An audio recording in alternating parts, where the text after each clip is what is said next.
Hindi na po binago ng Senado ang 733 million pesos po na budget ng Office of the Vice President na inaprubahan na po ng Kamara de Representantes sa binuo nitong 2025 General Appropriations Bill.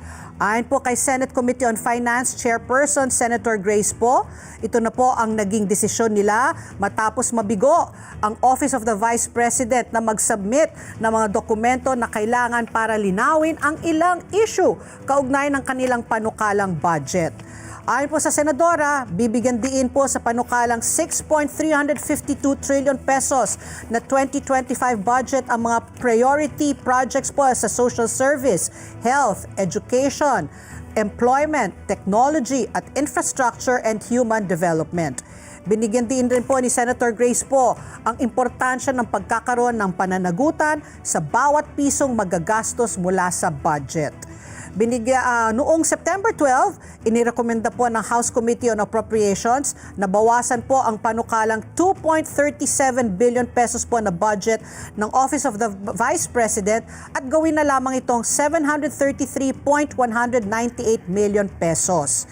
Ayon po kay Marikina Representative Stella Kimbo, mahigit po sa 1.29 billion pesos po ang ibinawas sa panukalang budget. Ibinunyag rin po ni Congresswoman Kimbo na maapektuhan po ng naturang pagbabawas ang mga social service program ng OVP.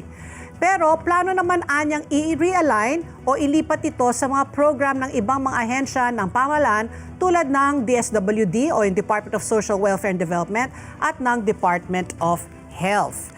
At inirekomenda rin po ng House Committee na maglaan ng 646,532,796 pesos sa isang inisyatibo ng DSWD at ng 646,533,796 pesos naman po sa isang programa ng DOH.